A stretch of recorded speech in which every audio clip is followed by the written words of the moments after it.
500 400 জন মানুহ হ'ব পাৰে কিন্তু সেই 400 মানুহ যদি জাতিৰ প্ৰতি নিজৰ মাতৃভূমিৰ প্ৰতি নিজৰ সুৰক্ষাৰ প্ৰতি একেলগে যে মাত মাতে অসমখন হিলি যাব সেয়েহে আন্দোলনত এইখিনি কাৰ্যসূচী বা এইখিনি অনুষ্ঠানত যে ইয়াত নাই ইয়াতে মাত্ৰ 400 500 এইটো ডাঙৰ কথা হয় আন্দোলনত হাজাৰ মানুহ বা ইয়াত 10,000 মানুহ আহিছে বোলে কিন্তু কোনে অন্তৰ লৈ পেলাই যাতে সেই দায়বদ্ধতা কৰি নুবুজাকে কোনো দায়িত্ব কোনো কৰ্তব্য একো নুবুজাকে ভাষণ দি পেলাই ওলাই গৈছে সেইটো আমাৰ একো লাভে নাই কথা যে এজন হওক কিয় দুজন হওক কিয় কিমান অন্তৰেদি কথাবোৰ লয় কিমান সেই জাতিৰ প্ৰতি সেই দায়বদ্ধতা জাতিৰ প্ৰতি সেই মৰম নিজৰ অস্তিত্বৰ প্ৰতি এক শংকা এটা চিন্তা সেইটো এটা আটাইতকৈ ডাঙৰ কথা সেয়েহে কাৰ্বি আংলঙৰ গোটেই ঘটনাবোৰ হয়তো আপোনালোকে দেখিছে তাত কেনেকৈ যেটা অবৈধ বেদখলকাৰীসকলে বহিৰাগত লোকসকলে কেনেকৈ যে তাত আহি পেলাই কেনেকৈ যে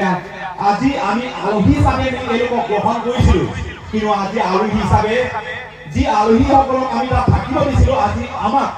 নিজৰ স্থানতে নিজৰ ভূমিতে নিজৰ ঘৰতে আমাক বোলে গোবেক বুলি কয় আমাক বোলে চাইনিজ বুলি কয় কাৰ্বি চাইনিজ বুলি কয় সেই চাইনিজ অকল কাৰ্বি কোৱা নাই এই চাইনিজ কৈছে কাক অসমৰ খিলঞ্জীয়া অৰ্থাৎ জনগোষ্ঠীয় লোকসকলক চাইনিজ বুলি কৈছে কাৰ্বিসকলক কোৱা নাই কাৰ্বিসকলক গোবেক কোৱা মানে তিৱাসকলক কৈছে বড়োসকলক কৈছে ডিমাচাসকলক কৈছে মিচিংসকলক কৈছে ৰাভাসকলক কৈছে ডিঙিসকলক কৈছে সেয়েহে এই গোটেইখিনি কথা আমি একেলগে আমি বিবেচনা নকৰোঁ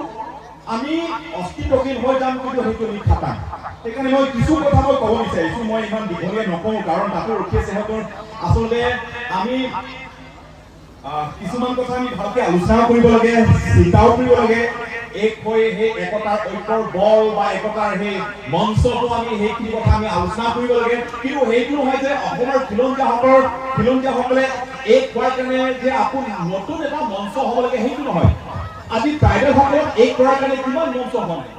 বহুতখিনি মঞ্চ হৈ গৈছে আজি ট্ৰাইবেল সংগঠন অসমত কেইটা হয় বহুতো ট্ৰাইবেল সংগঠন আছে এই ট্ৰাইবেল সংগঠনে আজি অসমৰ অসমীয়াসকলক বা খিলঞ্জীয়াসকলক জনগোষ্ঠীসকলক কিমান পৰ্যায়লৈকে এই কৰিব পাৰিছে সেইকাৰণে মই এটা কথা সদায় কৈ আছো মাত মাতি আহিছো এটা কথা মই ইয়াত তিৱা আছে মই কাৰ্বি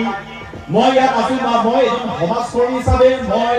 এজন সংগঠনৰ নেতৃত্ব দিয়া বা এজন সমাজক নেতৃত্ব দিয়া হিচাপে মই ইয়াত মই থিয় দিয়া নাই বা মই কথা ক'ব বিচৰা নাই মই এজন কাৰ্বি এজন সাধাৰণ নাগৰিক হিচাপে মই ইয়াত থিয় দিছো আৰু মোৰ জাতিৰ প্ৰতি যি দায়বদ্ধতা জাতিৰ প্ৰতি যি চিন্তা জাতিৰ প্ৰতি যি মোৰ মন যি মোৰ শংকা যি ভয় যি দায়িত্ব কৰ্তব্য এই গোটেইটো বিষয়টো চিন্তা কৰি পেলাইহে আজি মই এইখিনি মঞ্চত মই থিয় দিছো আপোনালোকে মোক স্বীকৃতি নিদিব যে মই এজন নেতৃত্ব দিয়া ব্যক্তি আপোনালোকে মোক দৃষ্টিৰে মোক নাচাব যে মই এজন লিডাৰ হয় মই এজন নেতৃত্ব দিয়া ব্যক্তি হয় মই এজন বুদ্ধি সেইটো আপোনালোকে নেভাবিব মই এজন সাধাৰণ সমাজকৰ্মী এজন সাধাৰণ নাগৰিক এজন কাৰ্বি হিচাপে মই কিছু কথা মই ক'ব বিচাৰিছো ঠিক তেনেদৰে যিসকল লোক ইয়াত উপস্থিত আছে আপোনালোকে এইখিনি কথা অকণমান বিবেচনা কৰিব আৰু চিন্তা কৰিব মই প্ৰথমতে মই এটা কথা ক'ব বিচাৰিছো অসমখন শেষ হৈ গৈছে অসম শেষ কিন্তু সকলোৱে আপোনালোকে দেখিছে আজি অসমখন শেষ হৈ গৈছে কিন্তু অসমখন শেষ হৈ যোৱাত মূল কাৰণ সৰু এটা কথা মই সদায় কৈ থাকোঁ যে ভূপেন হাজৰিকা ডাঙৰীয়া কোৱা কিছুমান কথা ভূপেন হাজৰিকা মোৰ দৃষ্টিত তেখেত মাত্ৰ এজন শিল্পী নহয় এজন গায়ক নহয় এজন লিখক নহয় মোৰ দৃষ্টিত তেখেত এজন বুদ্ধিজীৱী তেখেত কৈছিলে যে আজি অসমীয়াই নিজক নিচিনিলে অসম ৰসাতলে যাব বুলি আৰু এটাও কৈছিলে যে আজি অসমীয়াই নিজক নিচিনিলে অসমতেই মগনীয়া হ'ব